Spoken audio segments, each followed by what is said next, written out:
On the 17th of April 2017, Russell Sion, a caretaker who lived along a logging road in Alsea, Oregon, was taking a walk. He spotted what looked like a person in the forest. Initially, he thought it was a prank some silly youth had staged. He reached down and touched the hand of the body to confirm. It was a person, a dead one. He hurried to a convenience store nearby to alert the police. The body Russell had found turned out to be Anna Repkina, a native of Moscow. Over 5,000 miles away from home, decorated with candy wrappers, cigarette cartons, fast food bags, and KFC receipts, the 27-year-old was sporting a single gunshot wound to the back of the head. The police wondered how this young Russian woman ended up dead and discarded in the United States. The circumstances surrounding the death of 27-year-old Anna was quite saddening. The young woman had boldly followed her heart. She had chased after what she wanted, but she ended up losing her life. Anna Alexievna Repkina was a simple woman from Chelyabinsk, Russia. She came from a good family. Anna was a smart and hard-working woman. She loved traveling. She loved rock music. She loved cats, and she had a few of her own. She loved making memories and taking pictures of them. Anna loved love, and she wanted to be loved. She wanted to get married, have kids, and build a home. When asked, people could not seem to forget Anna's sense of humor. Anna was a delight to be around. In 2016, Anna got dumped, and her fragile heart was broken. Her high school sweetheart, whom she had dated for 7 years, broke up with her. Affectionate Anna, being affectionate Anna, wasn't going to wallow around and give up on her dreams. She was going to find her Prince Charming, and she was going to live happily ever after. Online dating was all the rage, so she signed up for some sites. Anna soon matched with someone on a Russian dating site, and he was everything she had hoped for. Anna's prince was William Hargrove, a 26-year-old Oregonian who worked as a bouncer and a mechanic. He loved everything Russian. Most of all, he loved Anna too. William was kind to Anna. He complimented her often. He was far away, but he did his best to be present when she needed him. William's friends had described him as a funny, charismatic, passionate, and likable jokester. He was a goal-getter, and he encouraged everyone around him to chase after what they believed. His former roommate said William had a way with words and could easily get himself in or out of anything. They talked every day, and their relationship got quite serious in the few months they had connected online. They seemed like the missing half of each other. They had so much in common. They loved the same type of music. They loved attending live shows. They had a similar sense of humor. They were the perfect fit. According to friends who knew them together, Anna and William were complementary. William was the sweetest. He would constantly send her flowers even though they were continents apart. Soon they began talking about meeting in person. The chemistry was present via cell phones, but they wanted to confirm it in person. So, in December 2016, Anna and William decided to take their months-old relationship a step further. Anna booked a flight to Oregon. Anna had booked the wrong flight on her first try. She had gotten a ticket for Portland, Maine, but was supposed to book a flight for Portland, Oregon. Anna had already flew to Maine before the mix-up was realized, but the woman wanted to spend the Christmas holidays with her boyfriend, and she did. She fixed her flight issues and landed in Oregon in time. William had picked her up at the airport. Anna and William spent 10 days together. He took her sightseeing. They went to the seaside, played in the snow, and cuddled by the fire. He also introduced her to his friends, screamed Happy New Year together, and kissed when the clock hit 12. They were locked in. It was the best Christmas a girl could have. At the end of Anna's 10-day visit, William proposed with his grandmother's emerald ring, and Anna said yes. Anna Repkina and William Hargrove were engaged. William had swiped right on Anna. He had her visit him in another country for 10 days. He introduced her to his friends. He swept her off her feet. He proposed. He was engaged. Another thing William did was two-time Anna. Turns out William had been seeing his landlady, 33-year-old Michelle Chavez. William rented a spare room in Michelle's home and apparently owned a lot in her heart. Michelle was married with 2 kids, but that didn't stop their love boat from sailing. In fact, the boat has been at sea for over a year. When Anna came to visit, she had met her competition under the guise of her boyfriend-turned-fiance's landlady. Michelle had been understanding that her boyfriend had brought his girlfriend to her home. Maybe because she thought William wasn't ever leaving her. Maybe because she thought Anna was as unimportant as her own husband. Whatever the reason, she didn't blow their cover. It wasn't very clear to the prosecution and the public what Michelle's husband's stand was with all of this, until she found out about the engagement ring. Anna flew back to Russia, a happy camper. The newly engaged woman posted a picture of her ringed finger on Facebook. The algorithm did its thing and brought the post to Michelle's homepage. Michelle wasn't just angry that her boyfriend was engaged to another woman. Michelle had plans to leave her husband for William. She promised to. To solidify that promise, she took off her wedding ring and handed it to William. Her wedding ring was awfully similar to Anna's engagement ring. In fact, it was the same ring. William had recycled her wedding ring.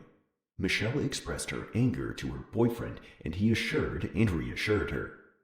Anna was nothing to him, and he was going to break the engagement. On the 1st of March 2017, Anna returned to Oregon with her wedding dress in a suitcase. She had dropped her resignation letter at work and was ready to be with her fiancé, William, forever. Michelle didn't like this. Anna's mother, Yelena, had later expressed her worry about her daughter moving to the other side of the globe. She was unsure about William, a man her daughter barely knew. Yelena thought Anna was rushing things, but Anna said she was in love. Why should she wait? Yelena let her go. Michelle, after realizing Anna's visit was not a visit, grew increasingly infuriated. She asked William to find another place to stay, as the engaged couple cannot remain under her roof. William obliged. He moved out of Michelle's home and rented an apartment for him and Anna. But he never stopped seeing Michelle. He would sneak out of his new home to go see her. He kept reassuring her of his commitment to her and Anna's nothingness. Michelle was concerned about how serious Anna and William were getting, so she took matters into her own hands. Michelle contacted Anna via Facebook one day and told her everything that had been going on. Anna reported everything Michelle had told her to William. William dismissed it as Michelle being a jealous ex. She believed him. The couple were going to live their life ignoring Michelle's jealousy. To start with, they booked the 23rd of March as their wedding date. They were going to get married by the sea. Anna put on the wedding dress she had brought with her from Russia, and off they went to their beach wedding. The officiant never showed up. After waiting for what seemed like an eternity, they went back home. They planned on trying to get married again sometime in April. There's surveillance footage of them getting food at a McDonald's drive-thru on that date. Anna was seated on the passenger side in her wedding dress. The officiant was ill. Well, he wasn't, but that was the story William fed to Anna, and she believed him. William kept insisting that Anna was unimportant. He wasn't in love with Anna. He had made it clear to her that he wasn't, but she just wouldn't budge. Michelle was getting tired of it. So, on the 15th of April, Michelle put her foot down. William had to make a choice. It was her or Anna. He couldn't eat his cake and have it anymore. Michelle also insisted that if Anna wasn't gone by Thursday the 20th, she was going to build a snowman. To build a snowman referred to killing a person and hiding the body in a snowman, a place that is always cold and snow never melts, so the body is never found. After Michelle made herself clear to William, she suddenly couldn't reach him anymore. She assumed that he made his choice, Anna. She left him voicemails trying to communicate her feelings. The next day, Sunday the 16th of April, William called Michelle to let her know he was a free man. He and Anna had ended it. It was a messy breakup, but she was currently on her way back to Russia. William had hit a deer with his car and was struck at the Alcee Mercantile, so he asked Michelle to come meet him at the store. This was on Easter Sunday, and Michelle was at a family gathering, but they had to celebrate, so Michelle left her family's house and drove to him. They celebrated their sturdy relationship by having sex in William's car. On the 17th of April, Anna was found in the forest. At the beginning of the investigation of Anna's death, investigators didn't even know who she was. There was no means of identification around her, and she had only been in the state for a little over a month. There was no murder weapon, only scraps of trash. However, in the array of rubbish was a clear plastic bag. The bag contained a KFC receipt, an empty Pepsi cup, and a KFC chicken paper bag. The biggest clue to solving the case was the KFC receipt. The receipt found on the scene had a date, time, and debit card number. The debit card was linked to Kevin Thomas. Investigators tracked down Kevin Thomas, and it turned out Kevin was William's best friend. Upon questioning Kevin, he described his close relationship with William and how he was getting to know Anna. Kevin revealed a friendship tradition between him and William where they went to KFC for lunch every Friday. That receipt was from a purchase about a week before his questioning. The garbage we found was, I think, something you bought last week from KFC. Okay. Do you know about that? Yeah, me and my brother go to KFC. Go to KFC. On Fridays. What's your brother's name, Kevin? Bill Hargrove? Kevin had paid with his credit card, and William had paid in cash. Kevin had been the one to blow the whistle on what he called William's complicated relationship situation. The investigation of Anna's death was the only reason William's double timing had ever come to light. Kevin had also mentioned in his interview that William had borrowed his shotgun. The police asked to see the weapon, but according to Kevin, William had not returned it. When further questioned, Kevin further stated that William had said he wanted to borrow the shotgun, go up to the woods, and blow off some steam, in that order. After getting Kevin's statement, the police had both their eyes on William and Michelle.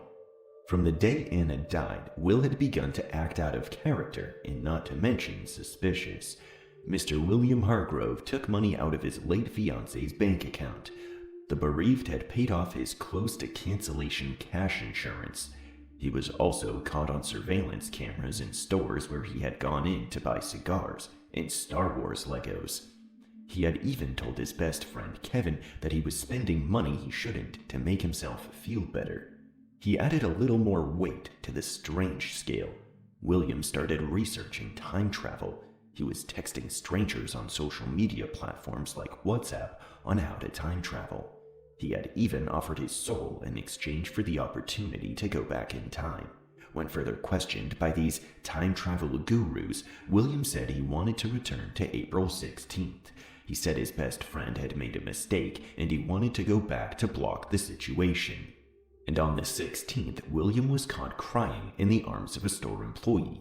He has told the employee that his girlfriend has just left him. William had moved back to Michelle's home. He got picked up by the police and was questioned. To begin with, they had asked William about his whereabouts on the 16th of April. William claimed to have been out on a drive with Michelle. However, when asked about his relationship with Anna, William claimed not to have any relationship with her. He told the police that he met her downtown in Corvallis while on a walk. According to William, he and Anna had gone on 2 dates, but he had made it clear to her that it wasn't going to work out between them. That ended their romantic relationship. The last time William saw Anna was in the middle of March. He had also mentioned that Anna, out of delusion, had posted their engagement on Facebook. This got him in a lot of trouble with his true lover, Michelle. Afterwards, they asked him about the trash found next to his late fiancée, or the lady he had gone out on 2 dates with.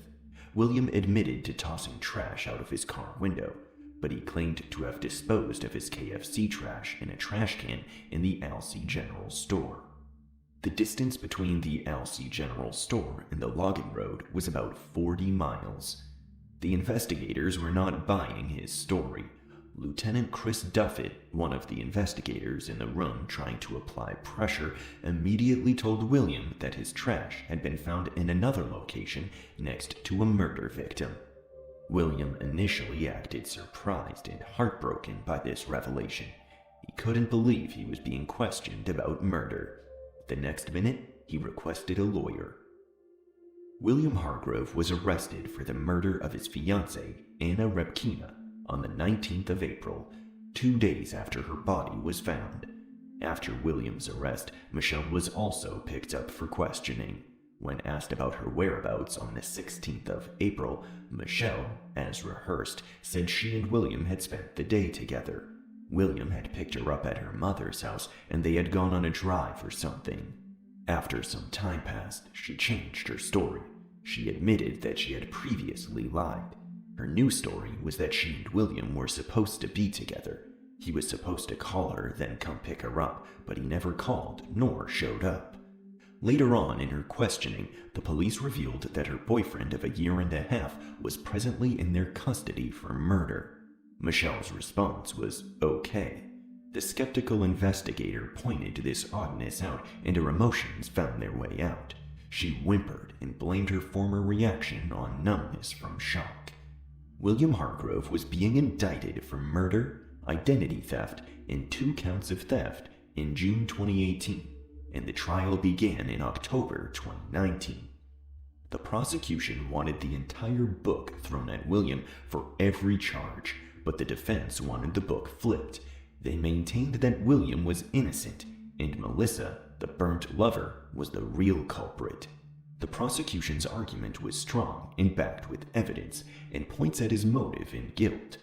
William had a second lover on his neck asking him to choose.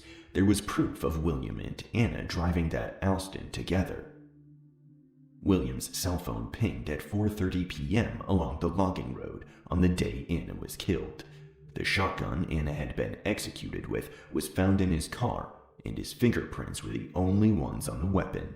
William, who claimed not to have anything to do with Anna, was going shopping with her money. He was paying off his car insurance with her card. He had even been caught at an ATM making withdrawals with Anna's card. William had driven up to the forest with Anna. He had gotten her out of the car, shot her with his shotgun in execution style. He did this because he was making a choice between Anna and Michelle. This was the prosecution's stance. The defense, however, maintained their client's innocence. Melissa had done it. Melissa had threatened to build a snowman with Anna.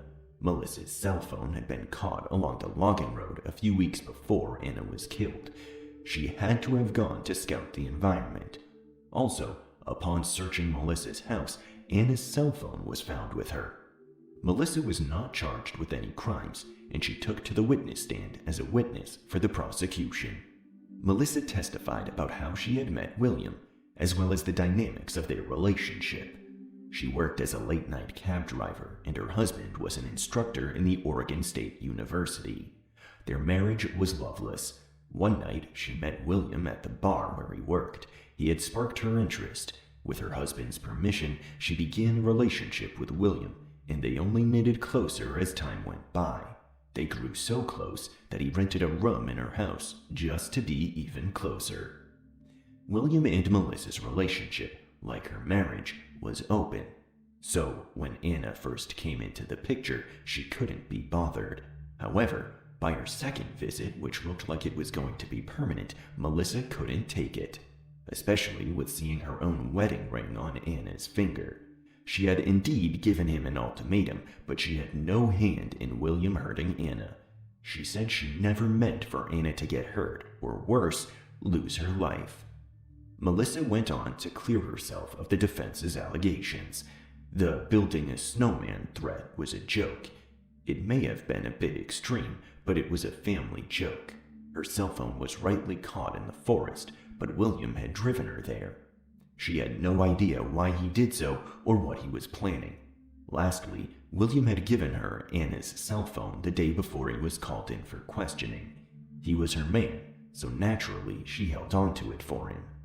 Melissa's testimony went on for 14 hours. Besides Melissa, about 70 other people testified.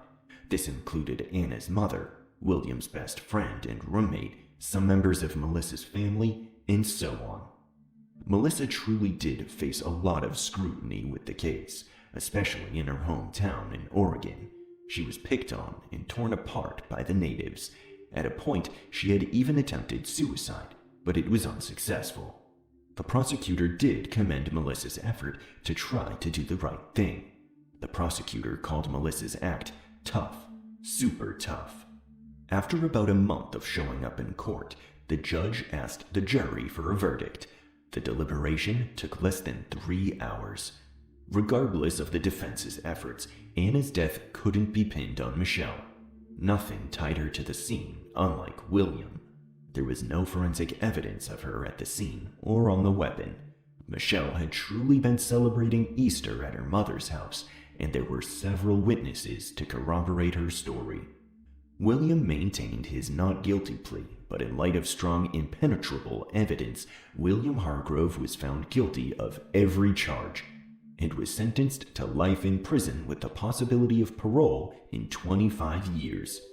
His attorney, however, made it clear that they would be filing for an appeal.